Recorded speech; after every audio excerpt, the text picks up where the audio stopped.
Miribillako Bilbao Arena kiroldegiak 2011ko eraikina saria jaso berri du kirol instalakuntzen kategorian. Lehiaketa arkitekturari buruzko munduko webgunerik bisitatuenak antolatu du. irubebikoitza.archidaily.com. Sari honen bitartez Bilbao Arena munduko kirol eraikuntza garrantzitsuenetakoa bilakatu da. Gainera Bizkaia arkitektura garaikideari dagokionez, nazioarteko lurralde erreferenteen artean kokatzen lagundu du.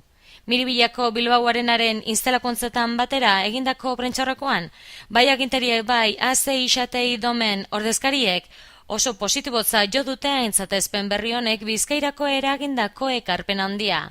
Hala adierazi dute Jose Luis Bilbao Bizkaiko aldun nagusiak, Iñaki Azkona Bilboko alkateak eta Fernando Kerejeta Idomeko lehendakariak.